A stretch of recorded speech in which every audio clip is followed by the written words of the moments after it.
une nuit sans lune. Le monde dort, mais parfois l'ombre de l'égarement semble présente. Les cœurs sont pleins, mais les âmes cherchent encore leur lumière. Et soudain, au milieu du silence, une parole résonne. Le soleil de la vérité se lèvera, et son nom sera Al-Mahdi. Qui est cet homme dont parlent les anciens livres? Celui que les savants ont espéré, que les mystiques ont pressenti, et dont les signes, petit à petit, semblent apparaître dans notre monde. Mais avant de plonger dans le sujet d'aujourd'hui, abonne-toi si tu souhaites découvrir d'autres messages spirituels profonds et partage ces enseignements avec ton entourage. Et si possible, indiquez-nous en commentaire depuis quelle ville ou quel pays tu nous regardes. Votre présence soutient cette quête de foi et de sagesse. Le chercheur des secrets. Al-Mahdi marchait seul dans l'aube naissante, quand les premières lueurs de soleil filtraient à travers la brume dense qui enveloppait la vallée. Chaque pas qu'il posait semblait résonner dans l'écho de son propre esprit, comme si la terre elle-même reconnaissait la gravité de sa quête. Il n'était pas simplement en voyage pour trouver des réponses. Il cherchait une résonance intérieure, un silence capable de lui révéler ce que beaucoup ne peuvent percevoir. Le monde autour de lui était encore endormi. Les arbres gardaient les souvenirs de 1000 saisons, leurs branches s'étirant vers le ciel comme des mains implorantes. Al-Mahdi ne voyait pas seulement les arbres, il percevait leur essence. Chaque feuille portait un message, chaque racine, un lien avec le passé, chaque murmure du vent, une parole que seuls ceux qui se taisent peuvent entendre. Sa recherche n'était pas dans les livres, ni dans les paroles des hommes, mais dans le subtil tissu de la vie qui s'épanouissait autour de lui. Au fil de ses pas, il se souvenait des épreuves qui avaient marqué sa vie. Chacune avait été un miroir de son ego, un reflet de ses faiblesses et de ses illusions. La fierté, la colère, l'avidité, toutes s'étaient dressées devant lui comme des gardiennes d'un seuil qu'il devait franchir. Dans la douleur, il avait appris à reconnaître les chaînes invisibles qui entravent l'âme. La solitude, qu'il redoutait au début, était devenue sa compagne silencieuse, une conseillère qui parlait sans voix. Al-Mahdi s'agenouilla près d'un ruisseau, laissant l'eau claire caresser ses mains. Il observait les ondulations se former et disparaître, et comprit que la vérité était semblable à ce courant, insaisissable, fluide, mais toujours présente. Ceux qui cherchent à la capturer par la force la perdent.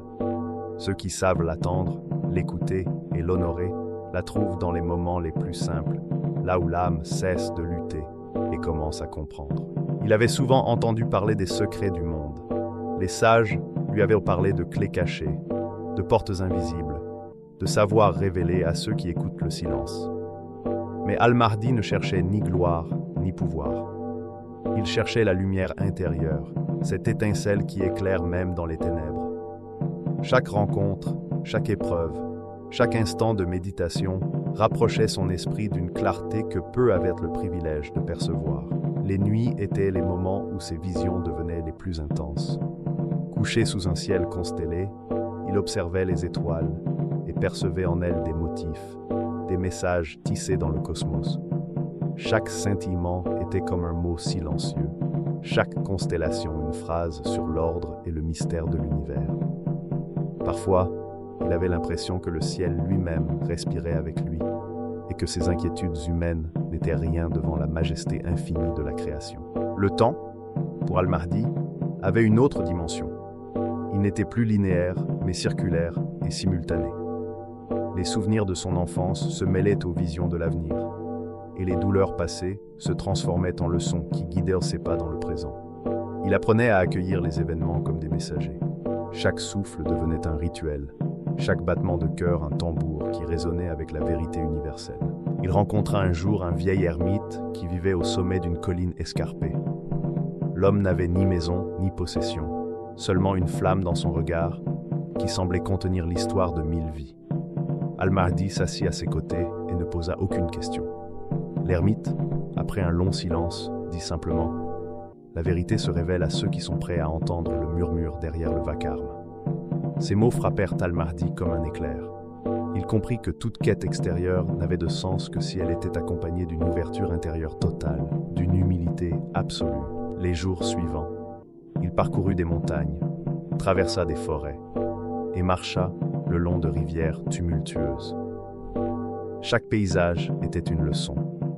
La force des rochers lui apprenait la persévérance. La fragilité des fleurs sauvages lui montrait la beauté de la vulnérabilité. Il commençait à distinguer le murmure subtil de la création, ce langage silencieux que seuls les cœurs attentifs peuvent comprendre. Parfois, il se sentait submergé par l'intensité des révélations qui affluaient dans son esprit, mais il accueillait la confusion comme une partie du chemin. Al-Mahdi savait que le véritable secret n'était pas un objet à posséder, ni un rituel complexe. C'était une transformation intérieure, un éveil progressif de la conscience qui permet de percevoir l'invisible derrière le visible. Cette réalisation exigeait patience, courage et capacité à se détacher de soi-même. Les épreuves n'étaient pas des obstacles, mais des catalyseurs de sa métamorphose.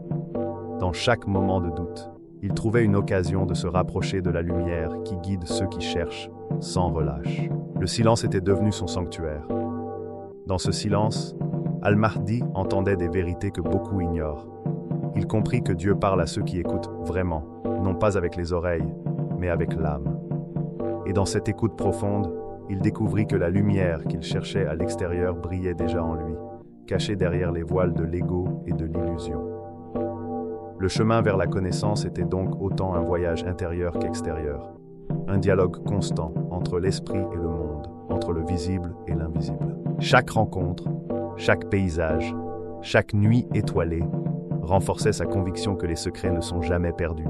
Ils attendent simplement d'être découverts par ceux qui ont la patience d'écouter, le courage de persévérer et la sagesse d'attendre.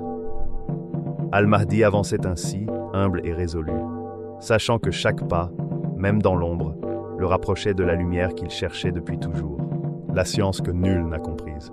Al-Mahdi s'assit au bord d'un lac dont l'eau sombre reflétait la lune, comme un miroir parfait. Le monde autour de lui semblait figé dans une immobilité irréelle, et pourtant chaque souffle d'air, chaque ondulation, vibrait d'une énergie subtile. Là, il comprit que la science des hommes, celle inscrite dans les livres et répétée par les maîtres, n'était qu'une partie de ce qui existe réellement. Les connaissances accumulées par l'homme étaient comme des lanternes de papier. Elles éclairaient un instant, mais ne révélaient jamais toute la profondeur de la nuit. Alors que le monde entier courait derrière la matière, Al-Mahdi explorait l'espace intérieur, là où les lois ordinaires ne suffisent pas. Il avait appris à percevoir les flux subtils, à entendre les mouvements que seul le cœur peut ressentir. À chaque pensée, à chaque émotion, il distinguait des motifs et des harmonies que l'on ne pouvait nommer. Ce savoir n'avait rien à voir avec la logique ou le calcul. Il était vivant, organique et en constante évolution. Dieu lui avait ouvert une porte que personne ne peut franchir par la seule étude. Ce don n'était pas un savoir acquis, mais une perception intérieure, une illumination qui ne se transmet pas par les mots. Les savants des livres parlèrent de théories et de formules. Al-Mahdi, lui, percevait les liens invisibles qui unissent toutes choses, la vibration subtile qui anime le monde. Il voyait comment chaque souffle, chaque pensée, participait à une harmonie universelle orchestrée par la sagesse divine. Dans ces instants, il comprit que la science des hommes ne fait que décrire des reflets.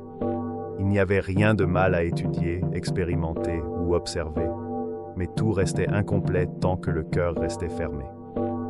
La vérité ne se trouve pas dans la mémoire seule, mais dans la résonance du cœur. Lorsque l'âme s'accorde à l'univers, la connaissance se révèle spontanément, comme un cristal de pureté et de lumière. Il se souvenait des longues nuits passées à méditer sous un ciel étoilé. Chaque étoile semblait lui parler, non par des mots, mais par des vibrations que l'on ressent au fond de l'âme.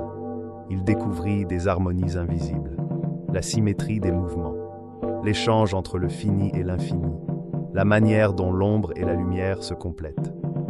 Cette science n'était pas abstraite, elle était vivante, perceptible dans chaque souffle de vent, chaque goutte de pluie, chaque battement de cœur.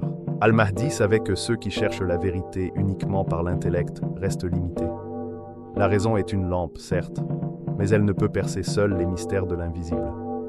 La lumière qu'il percevait venait d'une source intérieure profonde, là où le temps et l'espace s'effacent, où l'âme reconnaît instinctivement ce qui est vrai. Cette science ne se mesure pas, ne se possède pas. Elle se ressent, se vit, se partage par la présence et l'attention. Il marchait parfois pendant des jours, seul, dans le désert.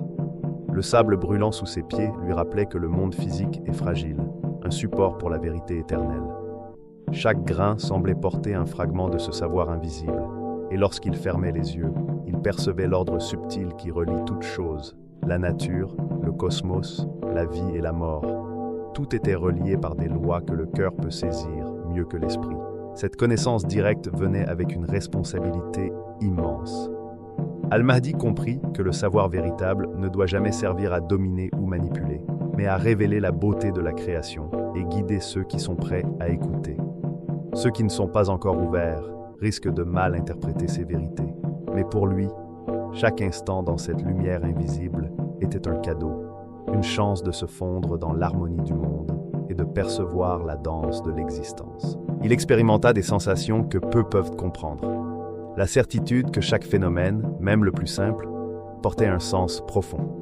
Cette science lui permettait de voir l'essence des choses. Un arbre, un rocher, un oiseau, tous portaient un message de l'univers. Il percevait leur histoire et leur rôle dans le grand ordre des choses, tout en restant humble devant la sagesse divine qui gouverne l'existence. Mais ce savoir n'était pas figé. Il évoluait, se révélait différemment selon son état d'esprit.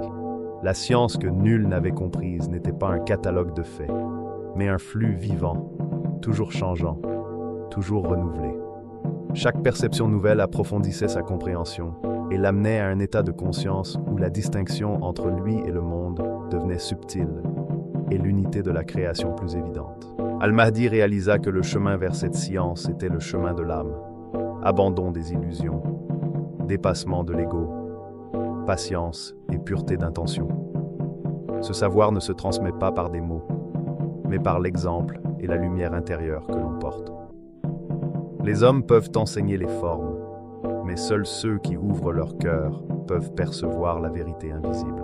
Chaque nuit, assis dans l'obscurité, il sentait cette science circuler en lui comme un vent subtil, le reliant à l'infini. Aucun mot ne pourrait décrire ce qu'il ressentait. La vérité n'a pas besoin de nom. Elle est dans le silence, dans la conscience pure, dans la capacité à écouter avec l'âme. Les yeux peuvent être trompés, l'esprit peut douter, mais le cœur reconnaît toujours ce qui est vrai. Et ainsi, Al-Mahdi avançait, portant en lui cette science que nul n'avait comprise, un trésor invisible et indestructible. Chaque rencontre, chaque paysage, chaque souffle de vent était un message, chaque instant une leçon. Il comprit que le savoir véritable ne s'accumule pas, il se découvre et se vit pleinement. Cette connaissance, précieuse et rare, illuminait son chemin et transformait tout ce qu'il touchait en lumière silencieuse. Le monde de l'ombre et la lumière du Mahdi. Le monde semblait parfois perdu dans un labyrinthe de désirs. Les hommes couraient après des mirages, attirés par la richesse, le pouvoir et l'illusion de la maîtrise. Les cités s'étendaient comme des géants silencieux, et les lumières artificielles masquaient la clarté des étoiles. Dans ce brouillard de vanité, les cœurs avaient besoin de clarté. Chacun cherchait à posséder et contrôler, ignorant que la vraie force réside dans ce que l'on est intérieurement, et non dans ce que l'on possède.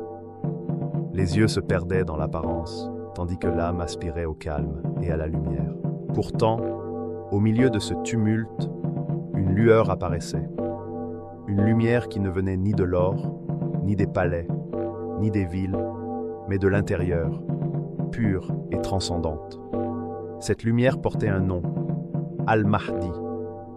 Il n'était pas seulement un homme, mais un repère dans un monde en quête d'équilibre, un point autour duquel sincérité, vérité et vie convergeaient. Sa présence commençait doucement à éclairer les cœurs. Là où l'ombre s'étendait, sa lumière semait la clarté. Là où l'illusion régnait, il invitait à la conscience et à la réflexion.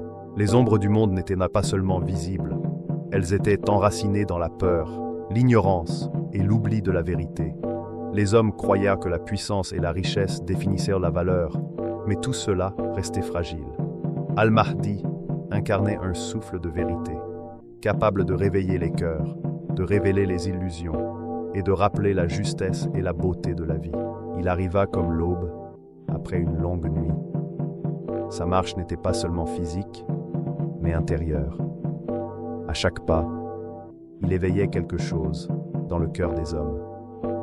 Les âmes attentives, sensibles aux murmures divins, percevait son appel. Il devenait un centre autour duquel la vérité et la lumière intérieure convergeaient. Tous ceux qui aspiraient à la clarté de l'âme étaient attirés vers lui, chacun à son rythme et selon sa sincérité. Le Mahdi transforma le monde en une école du cœur. Chaque événement, chaque rencontre, chaque épreuve devenait une leçon. Les hommes apprenaient à regarder au-delà des apparences, à reconnaître la valeur de ce qui ne se mesure pas. La compassion, la patience, le courage et l'intégrité. Les cœurs se rééduquaient, non par la contrainte, mais par l'évidence de la lumière. Là où régnait l'illusion et la confusion, une nouvelle forme de compréhension émergeait. La vérité se révélait à ceux qui étaient prêts à l'accueillir. Le contraste entre l'ombre et sa lumière était saisissant. Dans les rues, on voyait encore la vanité et la course aux possessions. Mais un souffle passait, et les âmes commençaient à se tourner vers l'intérieur. Les richesses et les honneurs perdèrent leur éclat face à la clarté retrouvée du cœur. Et pour ceux qui hésitaient encore, la lumière n'était pas imposée. Elle patientait, douce mais persistante, offrant à chacun la possibilité de choisir la voie de la sincérité et de la vérité. Al-Mahdi n'imposait pas sa lumière par la force, il l'incarnait. Chaque geste, chaque parole, chaque silence portait l'évidence de ce qui est juste. Il enseignait sans contraindre, guidait par l'exemple. Sa seule présence éveillait ceux qui étaient prêts. Dans son regard, chacun percevait sa propre âme et comprenait ce qui est vrai et essentiel.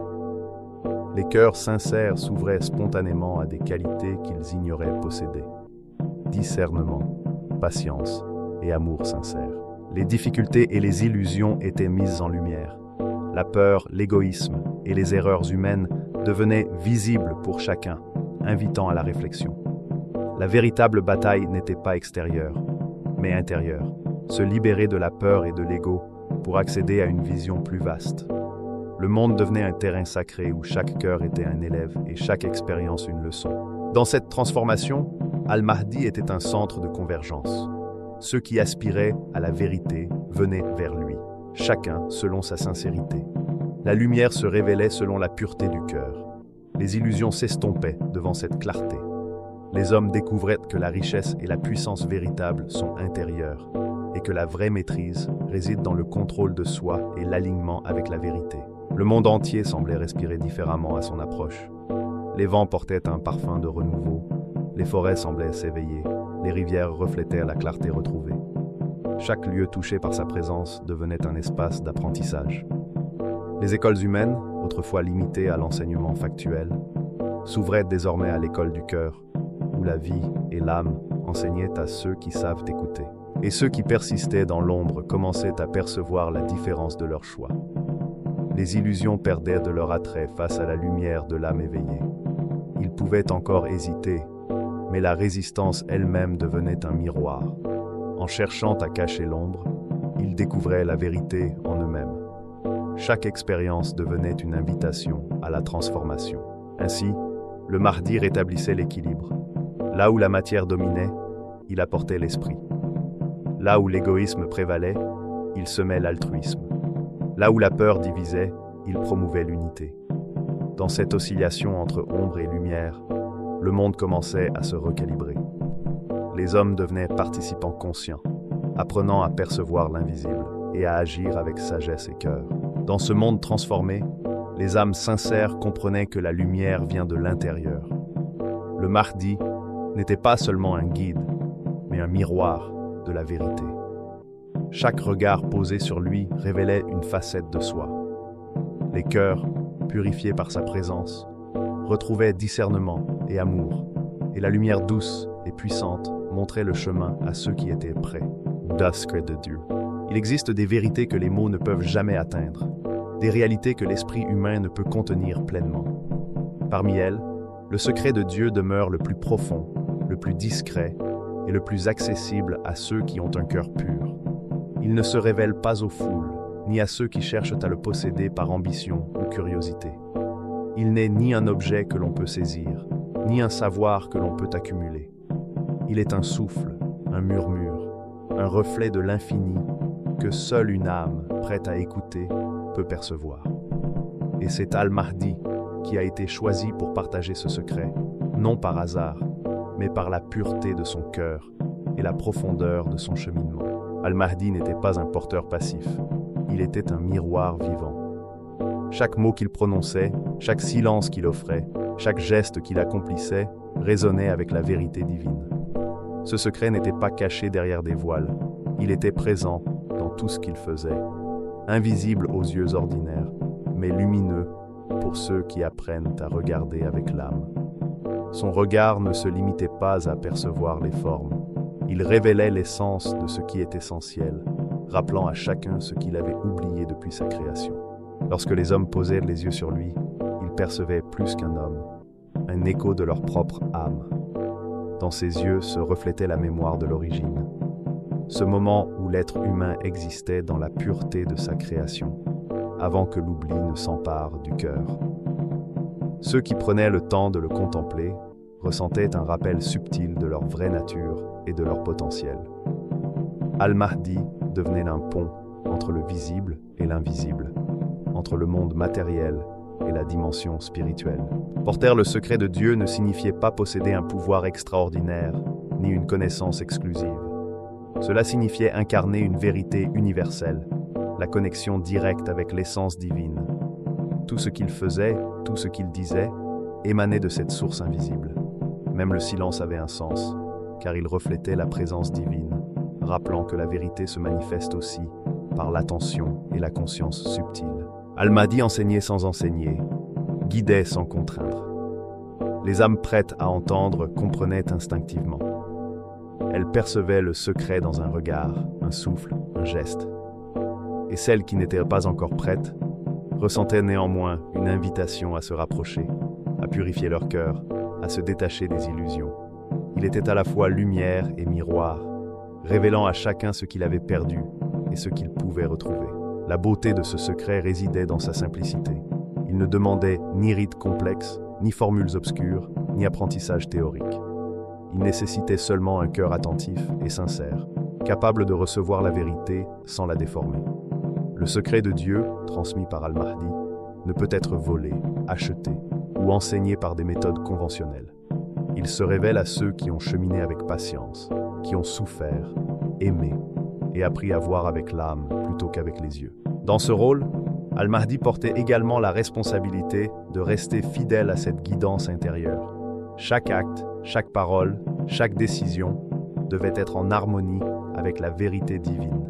Sa perception venait d'une source supérieure, celle qui est au-delà de tout ce que l'homme peut imaginer et qui éclaire le chemin avec justice et sagesse. Les hommes qui croisaient son chemin commençaient à ressentir cette lumière intérieure.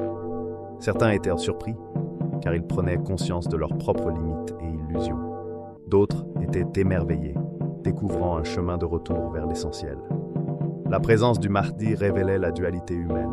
Ceux qui vivaient dans l'oubli pouvaient choisir la lumière, et ceux déjà sur le chemin de la recherche spirituelle voyaient leur progression encouragée et guidée. Parfois, même la nature semblait répondre à la profondeur de sa présence. Les vents, les rivières, les étoiles semblèrent s'accorder à cette vérité subtile.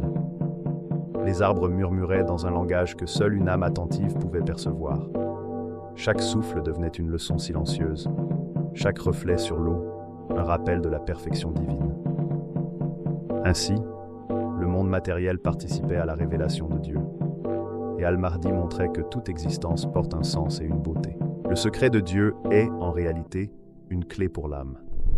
Il ouvre la conscience à ce qui est éternel, à ce qui ne peut jamais être détruit par le temps ni l'oubli. Ceux qui le reçoivent par la guidance du Mahdi commencent à percevoir l'harmonie cachée derrière le chaos apparent, la présence divine dans chaque détail de la vie. Ils découvrent que leur existence fait partie d'un plan parfait, où chaque expérience, chaque joie et chaque peine a sa place et sa signification. Al-Mahdi ne parle pas de Dieu comme d'un concept lointain. Il en est un reflet vivant. Ses actions, ses silences et ses pensées sont imprégnés de cette connaissance intime.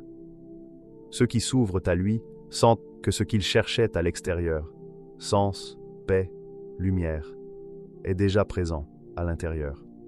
Il rappelle que l'âme, créée par Dieu, porte en elle toutes les réponses, mais qu'il faut parfois un guide pour éveiller cette conscience endormie. Enfin, le secret de Dieu porté par le Mahdi n'est pas seulement personnel, Il est universel, destiné à inspirer l'humanité, à restaurer le lien entre l'homme et son Créateur. Chaque regard posé sur lui, chaque instant partagé, rappelle que l'existence a un sens, que le retour vers Dieu est possible et que l'oubli peut être dissipé par la lumière de la vérité. Ainsi, le Mahdi devient plus qu'un guide. Il est un miroir de la vérité. Chaque âme peut y retrouver son essence, son origine et sa destinée. Le secret de Dieu, qu'il porte, transforme non seulement ceux qui le rencontrent, mais aussi la perception du monde lui-même. Dans son regard, chaque homme découvre ce qu'il avait oublié, sa création, son rôle et le chemin de retour vers la lumière éternelle. Le réveil des consciences. Le monde semblait plongé dans un sommeil profond. Les hommes se laissaient bercer par les illusions, écrans scintillants, bruits incessants, promesses superficielles. Ils couraient après des gratifications éphémères, étouffant la voix intérieure qui ne cessait pourtant de les appeler. Mais lorsque le Mahdi prend la parole, tout change. Ces mots ne sont pas des sons ordinaires. Ils traversent l'ego, franchissent l'indifférence et atteignent les cœurs. Avant que l'oreille n'entende, l'âme comprend. Avant que le corps ne réagisse, la conscience s'éveille. Il ne vient pas pour contraindre, ni imposer un ordre, ni dominer par la force. Son rôle est subtil et profond. Réveiller ce qui est déjà vivant, mais endormi. Les paroles du Mahdi sont comme des gouttes de lumière tombant dans l'obscurité intérieure de chaque être. Elles illuminent des régions que la peur, l'orgueil et les distractions ont recouvertes depuis longtemps. L'homme redécouvre ce qu'il avait enfoui, ce qu'il avait oublié, la vérité de son existence, la pureté de son essence et la possibilité de se rapprocher du divin. Les âmes assoiffées, celles qui ont longtemps cherché un sens, ressentent immédiatement cette lumière. Elles la reconnaissent instinctivement comme un feu ancien qui renaît. Pour elles, chaque mot du Mahdi est une clé, chaque silence une réponse, chaque regard une révélation. Elles sentent qu'elles ne sont pas seules et que l'éveil est une réalité qui commence à s'incarner dans le monde matériel et spirituel. Autour de lui, le monde commence doucement à changer. Les ruines ne sont pas seulement physiques, elles sont morales, spirituelles, intérieures. Mais la lumière du Mahdi agit comme un soleil levant. Chaque rayon dissipe les voiles de l'illusion et révèle ce qui avait été oublié. Les obstacles intérieurs s'effacent progressivement. La cupidité, la peur, l'orgueil, tout ce qui maintenait l'humanité dans l'oubli, se voit confronté à une clarté bienveillante. Tout devient perceptible, et cette clarté n'est pas seulement intellectuelle. Elle se vit, se ressent et s'intègre au cœur. Les prophéties prennent vie dans le présent. Le Mahdi n'est pas seulement un guide pour ceux qui le suivent. Il inspire l'harmonie et la conscience collective. Chaque personne, en entendant sa parole ou en percevant sa lumière, devient un centre de transformation. Les cœurs changent, les intentions se purifient, et même les esprits les plus endurcis sont invités à réfléchir à leur vérité intérieure. L'éveil se produit naturellement, car il résulte de l'alignement entre la présence divine et la conscience humaine. La vision de ce monde, parfois en ruine, n'est pas désespérée. Chaque ruine porte en elle un potentiel de renaissance. Là où le désordre régnait, un ordre supérieur émerge. Là où l'ombre paraissait totale, la lumière devient évidente. Les cœurs qui avaient longtemps ignoré leur essence commencent à percevoir la trame invisible de la réalité. Le plan divin qui relie chaque événement, chaque pensée et chaque être. Le Mahdi montre que rien n'est perdu et que tout peut se transformer si la conscience s'ouvre à la lumière. À un moment précis, cette transformation devient collective. Les paroles et la présence du Mahdi touchent non seulement des individus, mais des communautés entières. Le monde n'est plus seulement matériel, il se révèle dans sa dimension spirituelle. Ce moment ressemble à l'aube après une longue nuit. Les ténèbres ne disparaissent pas instantanément, mais elles sont exposées et comprises. La lumière s'élève, et ceux qui la reconnaissent deviennent des porteurs à leur tour. Dans ce processus, les illusions humaines, vanité, mensonges, peur, se dissipent non par la violence, mais par la vérité qui se manifeste. Chaque personne confrontée à la lumière de la conscience voit ce qui était caché dans son cœur. La sincérité devient la seule monnaie, et l'âme fonctionne selon sa nature véritable. Le Mahdi agit comme un catalyseur. Il ne crée pas la transformation, il la révèle, il l'éveille, il la met en mouvement. Alors que le soleil de la vérité se lève sur ce monde encore fragile, chacun perçoit que ce qui était fragmenté et caché se révèle comme un tout harmonieux. Les blessures du passé peuvent commencer à cicatriser, non par oubli, mais par compréhension. La justice s'incarne dans la conscience de ceux qui choisissent la lumière. La peur devient un signal indiquant où exercer la vigilance intérieure. L'amour et la compassion reprennent leur place naturelle. Les cœurs éveillés deviennent des phares. Chaque personne touchée par la lumière du Mahdi peut transmettre cette vérité silencieuse à d'autres. La parole ne sert pas seulement à informer, elle résonne dans les âmes, créant une chaîne invisible mais puissante de conscience éveillée. Le monde matériel reste marqué par les cicatrices du passé, mais il est traversé par des flux de lumière qui commencent à le transformer. Chaque pensée, geste et décision alignée avec la vérité contribue à reconstruire ce qui semblait perdu. Le réveil des consciences est progressif, mais irréversible. Les âmes touchées ne peuvent plus revenir à l'ignorance totale. Elles perçoivent le monde différemment. Chaque interaction devient un apprentissage, chaque difficulté un miroir de l'intérieur, chaque rencontre une occasion de percevoir la lumière derrière les apparences. Le Mahdi n'impose pas sa vision, elle devient évidente pour ceux qui savent regarder. Il rappelle, guide, incarne, et cela suffit pour transformer l'humanité. Enfin, ce réveil atteint son point culminant. Les âmes assoiffées, celles qui ont attendu longtemps, reconnaissent pleinement la lumière. Elles voient que ce n'est pas seulement un individu qui apparaît, mais un principe vivant de vérité et d'alignement avec Dieu.